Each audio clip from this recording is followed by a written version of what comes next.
Berdasarkan keputusan Majelis Gereja Kristen Jawa Purwokerto pada tanggal 20 Maret 2020 terkait penyebaran virus COVID-19, maka ibadah dilaksanakan sebagai ibadah keluarga. Selamat bersekutu, Tuhan memberkati.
Memasuki minggu kelima Prapaskah ini, marilah kita beribadah kepada Tuhan dengan memuliakan namanya melalui nyanyian PKJ 13, bait 1 sampai 2. Kita masuk rumahnya.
Kebaktian Minggu Prapaskah kelima ini berlangsung di dalam nama dan kuasa Allah Bapa, Putra, dan Roh Kudus.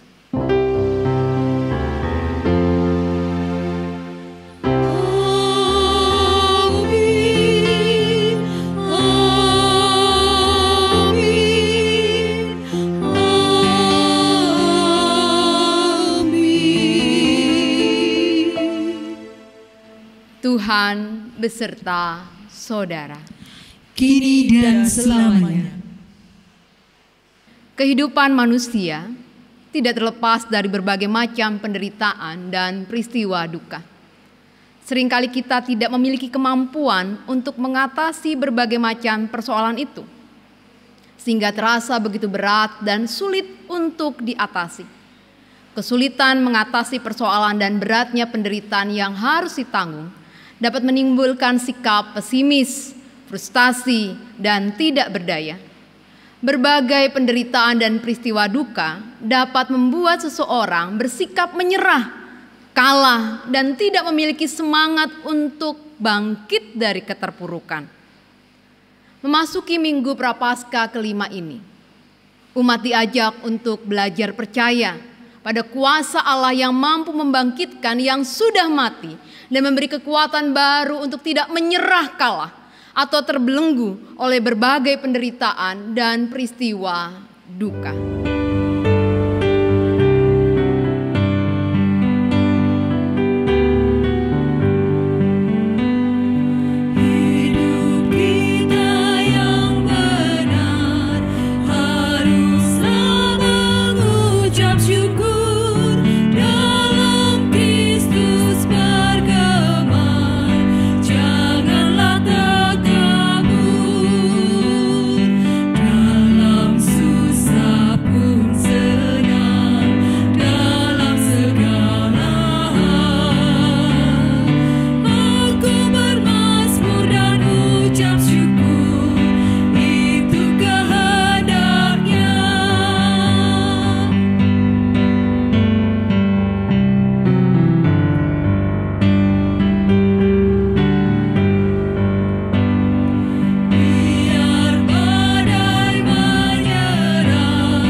Jemaat, saat ini kita diberi kesempatan untuk datang kepada Tuhan, menyesali segala dosa dan memohon pengampunannya.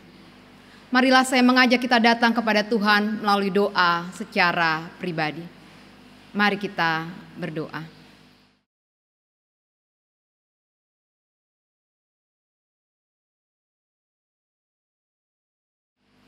Tuhan, dengarkanlah doa pengakuan kami. Betapa kami ini lemah, betapa kami seringkali mengandalkan kekuatan kami dan tidak percaya pada kasih dan kuasa-Mu yang sejati. Di hadapan Allah yang penuh dengan berkat pengampunan, kami mengakui kelemahan kami. Amin.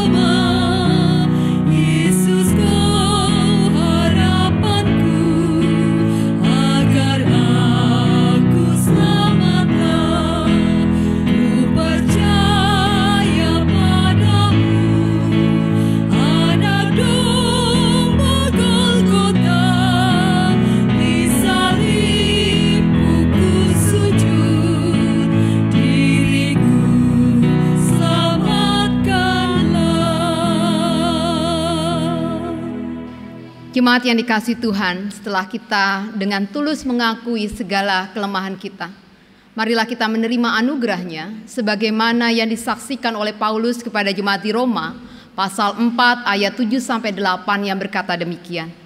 Berbahagialah orang yang diampuni pelanggaran-pelanggarannya dan yang ditutupi dosa-dosanya. Berbahagialah manusia yang kesalahannya tidak diperhitungkan Tuhan kepadanya. Demikianlah berita anugerah dari Tuhan. Syukur kepada Allah. Damai Kristus bagimu. Dan bagimu juga.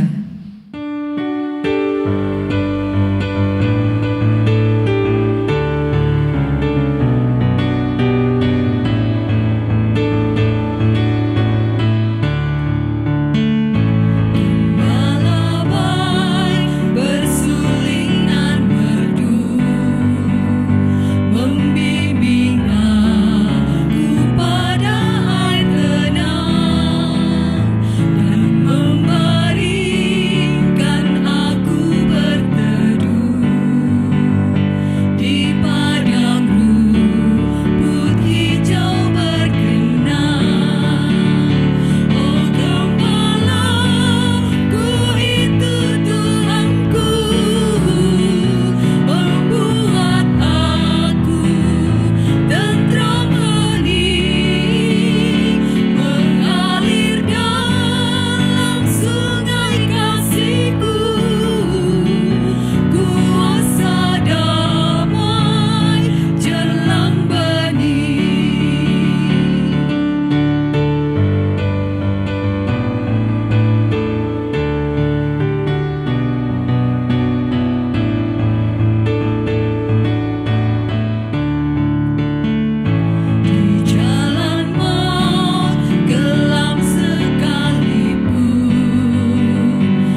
Pada Minggu Prapaskah kelima ini, kita akan disapa oleh firman Tuhan. Dan firman Tuhan ini akan menjadi sarana penguatan bagi kita di tengah-tengah situasi yang demikian. Mari kita berdoa. Tuhan, kami ini memiliki kelemahan. Kami memiliki ketidakberdayaan. Dan kami percaya hanya dengan kuasa-Mu yang mampu menguatkan dan meneguhkan kami. Pada saat ini kami hendak mendengarkan firman Tuhan, merenungkannya dan melakukannya dalam kehidupan kami.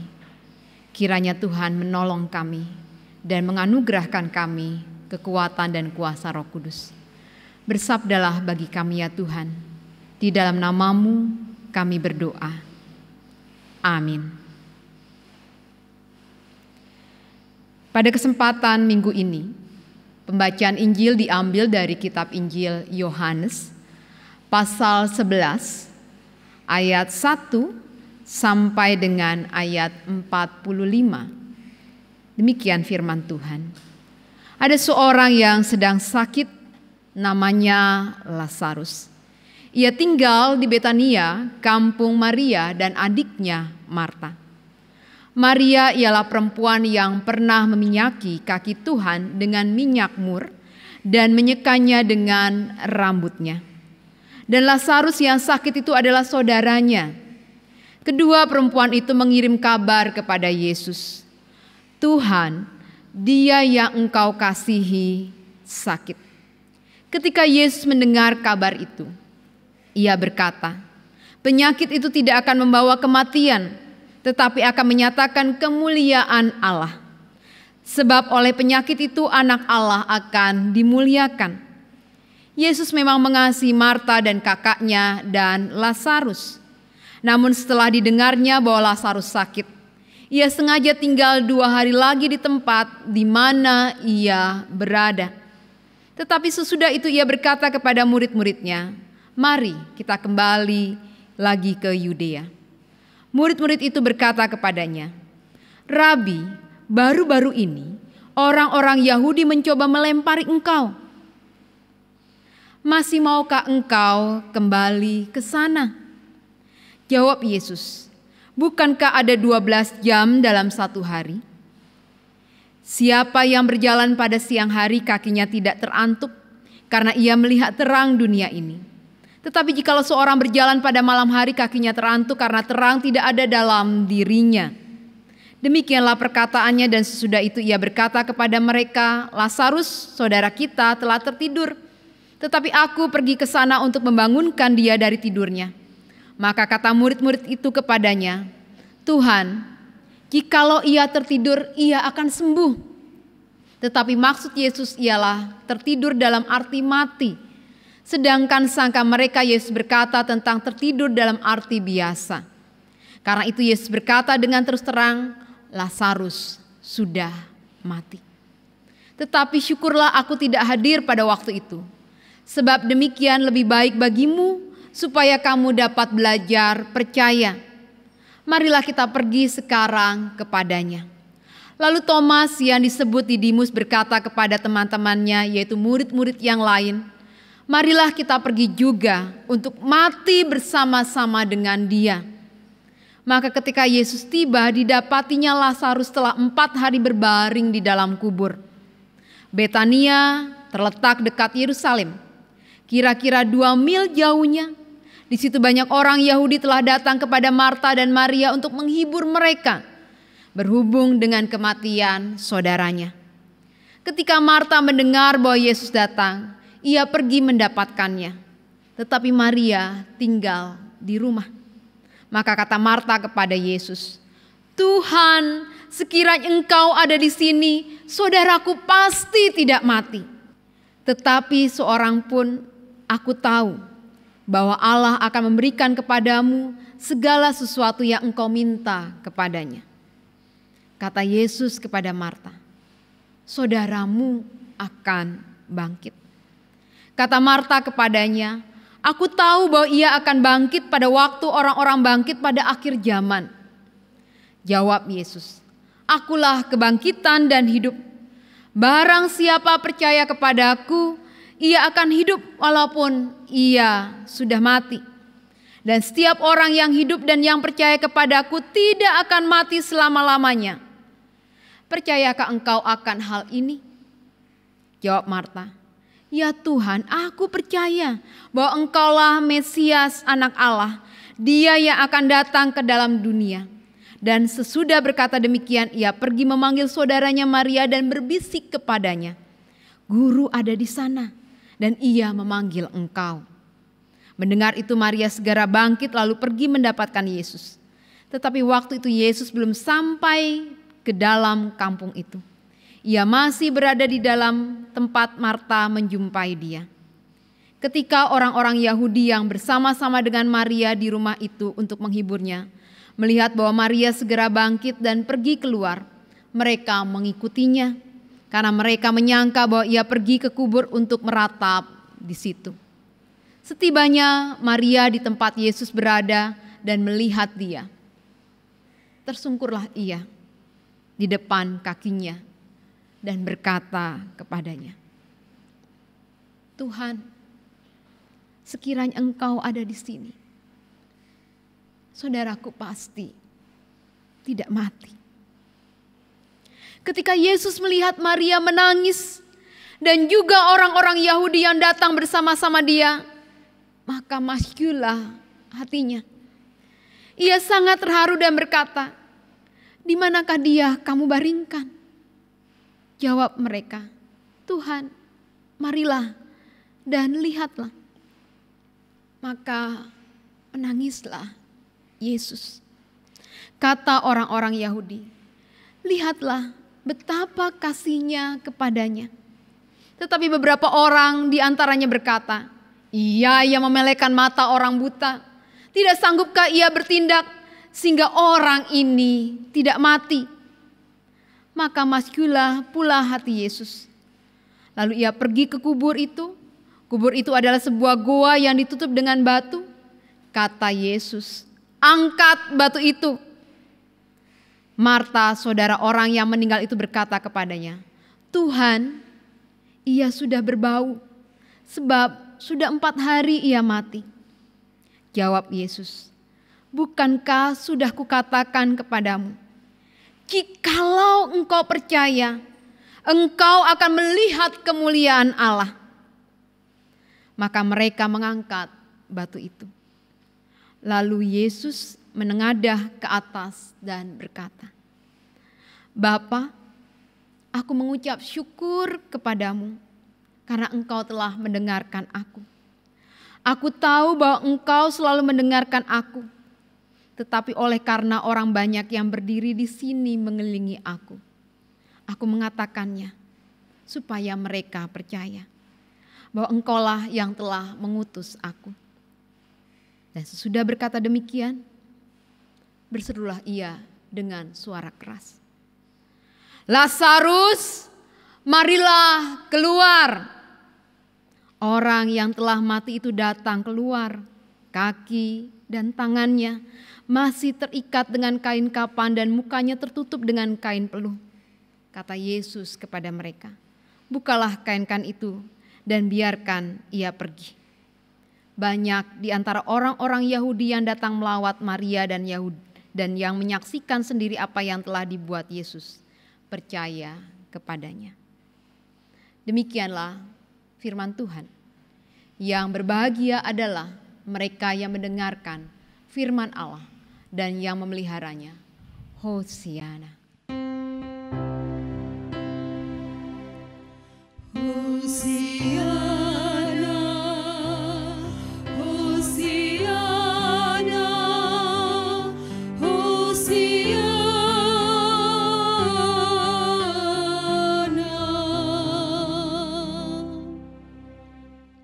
Jemaat yang dikasihi Tuhan, ini adalah minggu kedua kita melakukan ibadah secara online.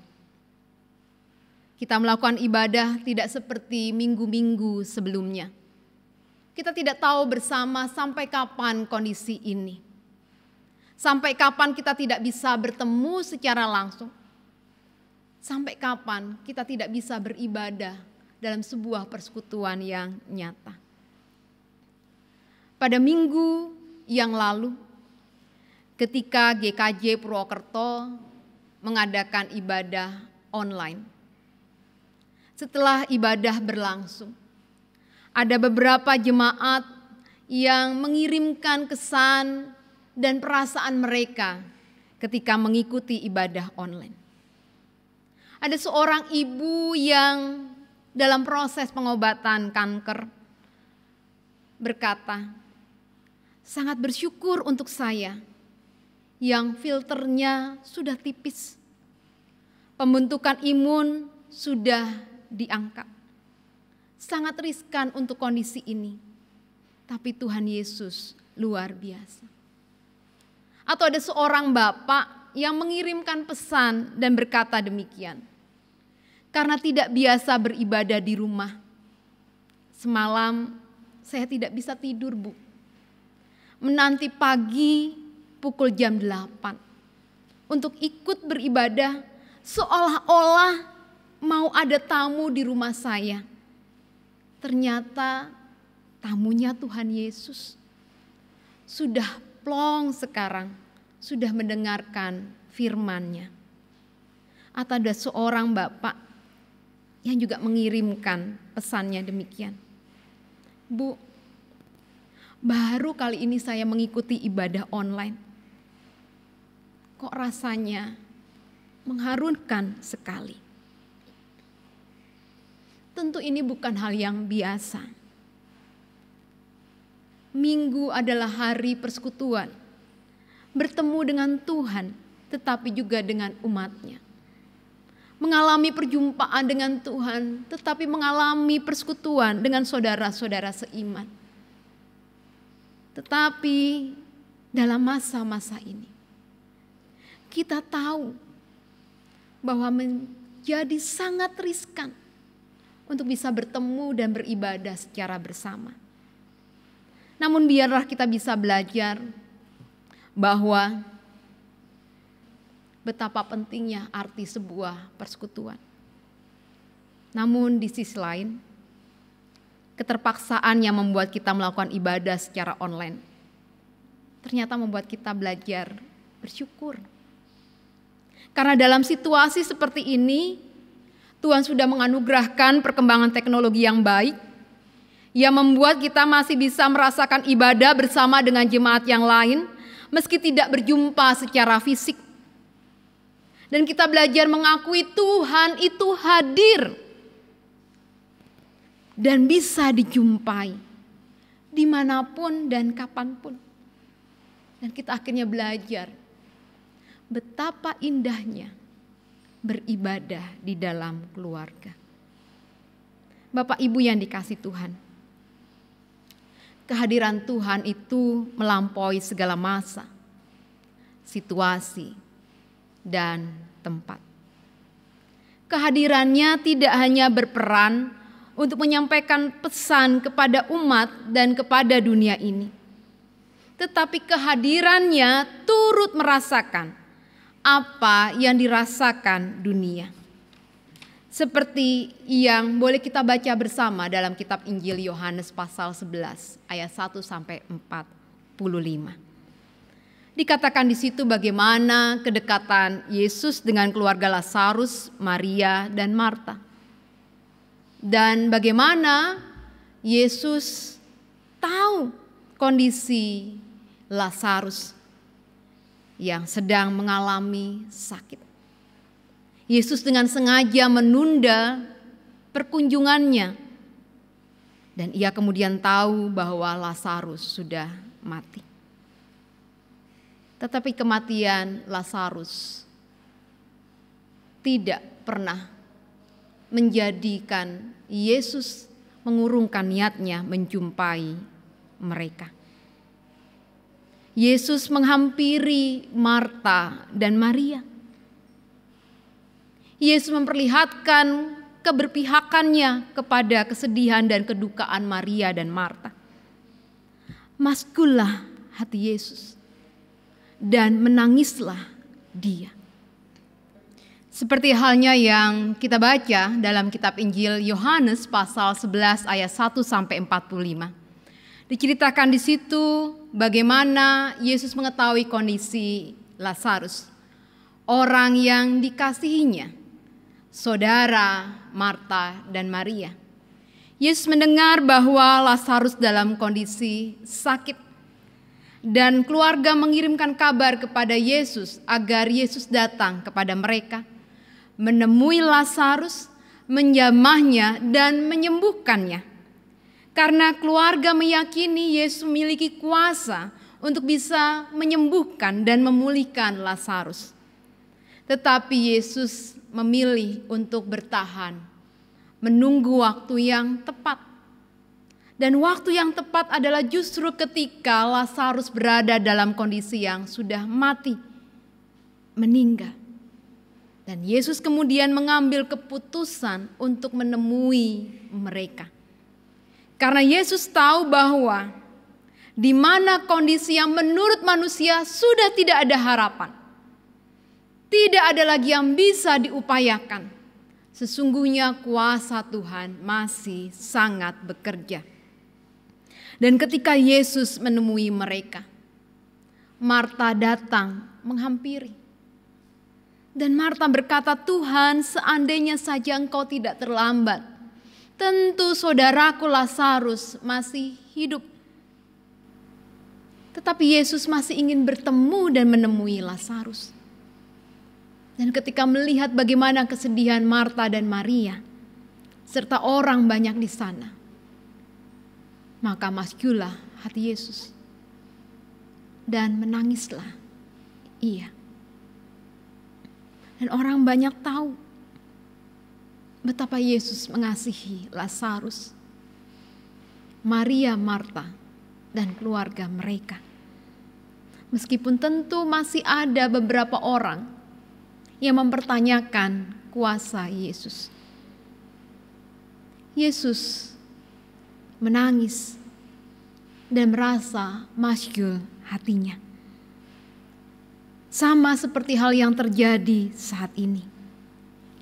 Yesus pun juga merasakan kegelisahan, kecemasan, ketakutan yang dialami dunia.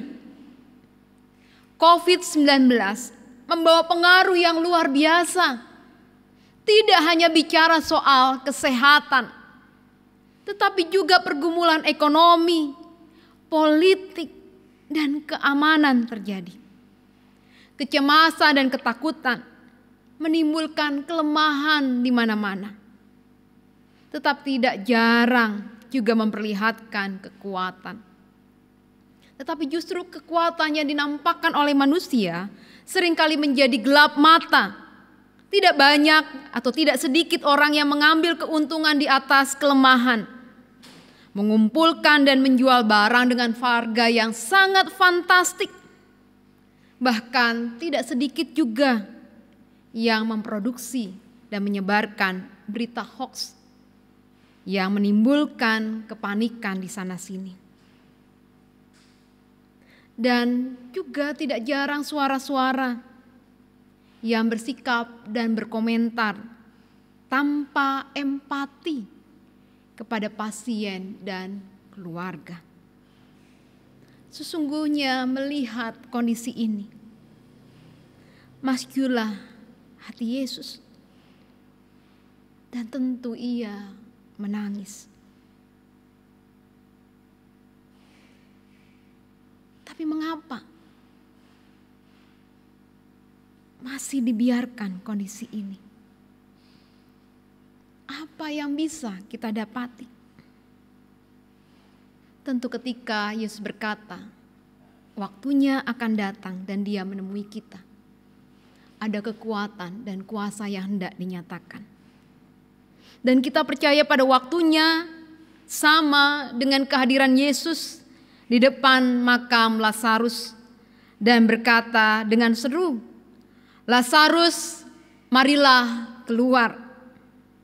Kita yakin dan percaya Dia sumber kebangkitan juga akan berkata kepada kita, "Keluarlah."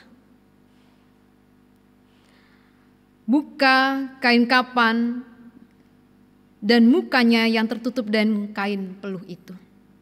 Dan pada waktunya Yesus akan membuka dan melepas belenggu kita.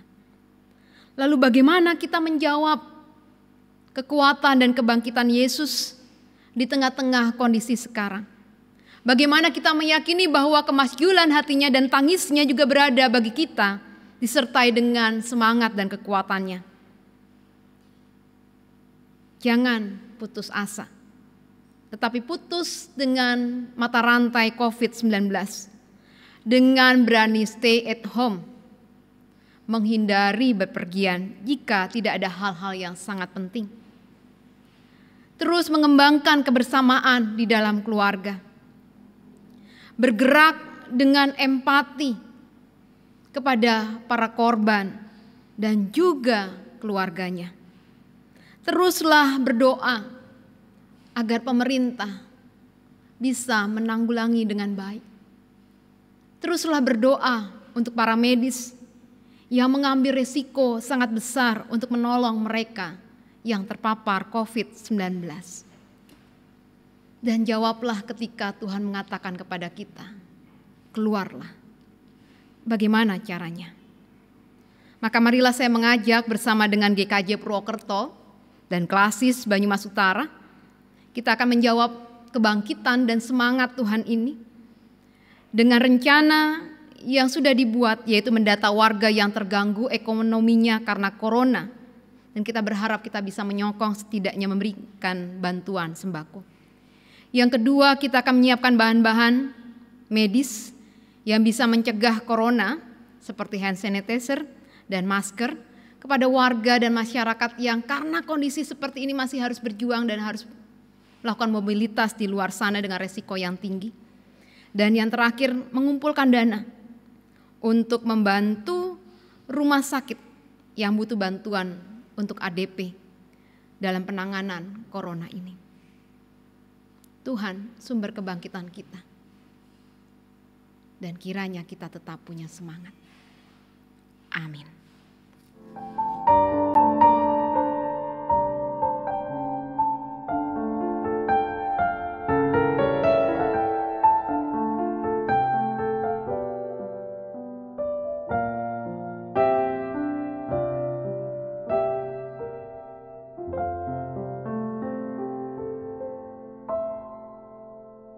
Marilah kita bersama memperbaharui pengakuan iman percaya kita dengan mengucapkan pengakuan iman rasuli. Aku percaya kepada Allah, Bapa yang Maha Kuasa, Khalik langit dan bumi, dan kepada Yesus Kristus, Anak yang tunggal Tuhan kita, yang dikandung daripada Roh Kudus, lahir dari anak darah Maria, yang menderita di bawah pemerintahan Pontius Pilatus, disalibkan, mati dan dikuburkan, turun dalam kerajaan maut. Pada hari ketiga, bangkit pula dari orang-orang mati, naik ke sorga, duduk sebelah kanan Allah Bapa yang Maha Kuasa, dan datang dari sana untuk menghakimi orang yang hidup dan yang mati. Aku percaya pada Roh Kudus, Gereja dan An'am, persekutuan orang kudus, pengampunan dosa, kebangkitan daging, dan hidup yang kekal. Jemaat yang terkasih, dengan kekuatan karya Allah yang luar biasa dan mengakui bahwa kita membutuhkan Dia, Sang Khalik. Oleh karenanya mari kita berdoa bersama memohon berkat di dalam Dia. Mari kita berdoa. Tuhan, kami percaya bahwa di tengah-tengah situasi seperti ini, Engkau Allah adalah yang berbela rasa kepada kami.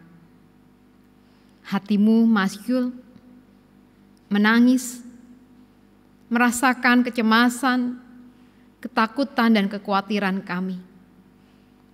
Engkau jugalah yang memberi daya, kekuatan bagi pemerintah untuk bisa menangani seluruh peristiwa ini dengan hikmat-Mu.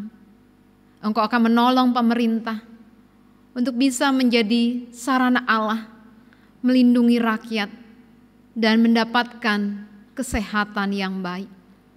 Engkau akan menolong pemerintah juga di tengah situasi ini untuk tetap menjaga jalannya roda ekonomi tetap berjalan dengan baik.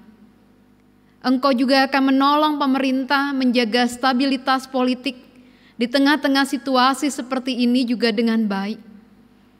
Kiranya tetap pemerintah kami diberkati Tuhan, diberikan kerendahan hati, dan mengandalkan Engkau dalam menjalankan tugas panggilan mereka. Kami juga percaya bahwa Engkau dengan hati yang masyhur dan bersedih, bersama dengan para pasien yang terpapar COVID-19, dan Engkau juga yang bersama dengan keluarga. Engkau menghibur mereka yang kehilangan dan berduka, dan yang tidak bisa memakamkan keluarga mereka dengan selayaknya sebagaimana umumnya. Engkau yang melindungi hati mereka dan menjaga mereka. Kami juga percaya bahwa Engkau dengan hati yang masyhur dan menangis juga, tetapi dengan penuh kekuatan belas kasih-Mu, Engkau bersama dengan para medis yang memiliki resiko tinggi untuk menolong para pasien. Diberkatilah mereka dan dijagailah oleh Tuhan. Engkau menolong juga rumah sakit yang mulai kesulitan untuk mendapatkan ADP. Dan kiranya tangan kasih setia Tuhan tetap bersama dengan rumah sakit yang memberikan tempat dan ruang mereka untuk pemulihan para pasien COVID-19. Dan biarlah gereja-gereja-Mu mau mendengar suara Tuhan, mendampingi jemaat untuk bisa beribadah di rumah bersama dengan keluarga, tetapi juga mendampingi dan juga memberkati gereja menjadi tempat bergeraknya dan tergeraknya perasaan dan keinginan berbagi kasih kepada saudara-saudara dalam kondisi COVID-19 ini. Tuhan berkatilah. Kami juga berdoa untuk GKJ Purwokerto yang juga terdampak dan harus menjalani ibadah di keluarga, di rumah, yang waktunya belum dapat kami pastikan akan selesai kapan. Tetapi kami percaya bahwa kebersamaan kami yang tidak bisa kami dapatkan seperti biasa akan tetap diberkati Tuhan. Engkau memberkati jemaat-Mu dalam tugas mereka, dalam kehidupan mereka. Dan biarlah Engkau juga menjaga mereka dalam kesehatan yang Tuhan berikan. Dan biarlah majelis-Mu juga boleh melayani dengan keterbatasan dan keberadaan saat ini. Kami juga mohon berkat kasih setia Tuhan untuk anak-anak kami yang masih harus belajar di rumah. Bahkan Kementerian Pendidikan sudah mengumumkan bahwa untuk tahun ini ujian nasional ditiadakan. Dan kemungkinan besar anak-anak akan tetap belajar di rumah sampai akhir bulan Mei. Kiranya tetap diberikan semangat dan tanggung jawab untuk anak-anak kami, untuk boleh mandiri belajar bersama dan orang tua boleh mendampingi.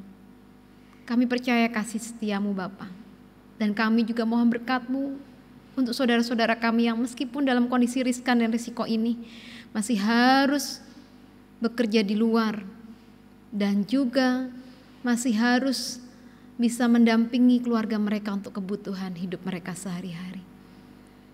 Kiranya ada dalam berkat-Mu lah kami semua. Dan kami percaya Engkau punya waktu dan masa yang indah. Ajar kami bersabar, ajar kami berharap, dan ajar kami juga bergerak bersama dengan kebangkitan.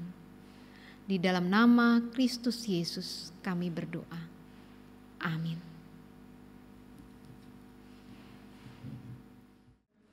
Marilah kita mendasari persembahan kepada Tuhan dengan memperhatikan 2 Korintus 8 ayat 14-15 yang berbunyi, "Maka hendaklah sekarang ini kelebihan kamu mencukupkan kekurangan mereka, agar kelebihan mereka kemudian mencukupkan kekurangan kamu, supaya ada keseimbangan. Seperti ada tertulis, Orang yang mengumpulkan banyak tidak kelebihan, dan orang yang mengumpulkan sedikit tidak kekurangan. Persembahan dilakukan dengan cara mengumpulkan di amplop yang diserahkan dalam ibadah selanjutnya di gereja atau ditransfer melalui rekening seperti yang tertera berikut ini.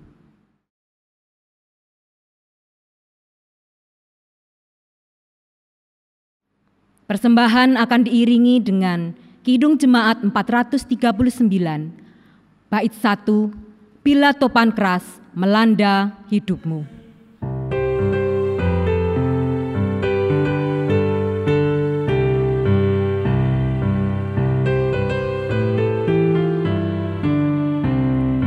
Bila topan keras melanda hidupmu, bila putus asa dan letih lesu, berkat Tuhan satu-satu hitunglah, kau niscaya kagum oleh kasih-Nya. Berkat Tuhan mari hitunglah, kau kan kagum oleh kasih-Nya. Berkat Tuhan mari hitunglah, kau niscaya kagum oleh kasih-Nya.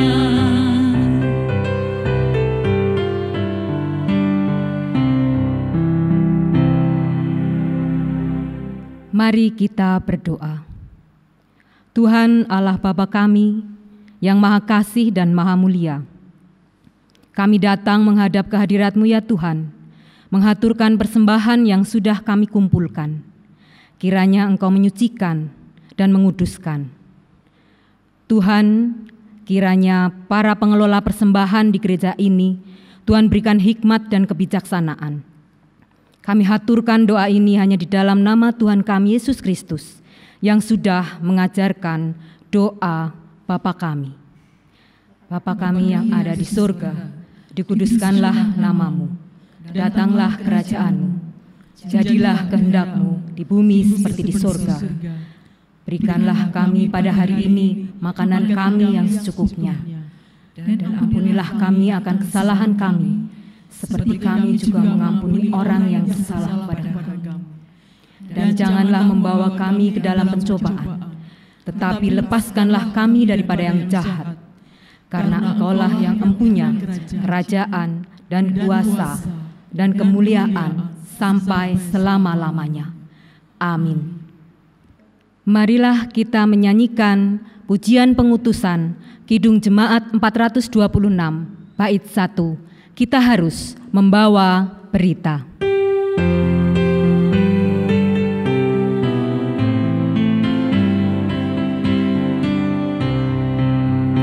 Kita harus membawa berita pada dunia dalam gelap, tentang kebenaran dan kasih dan damai yang menetap, dan damai yang menetap. Karena gelap jadi remang pagi, dan remang jadi siang terang. Kuasa Kristus kan nyatalah, ramani dan cemerlang.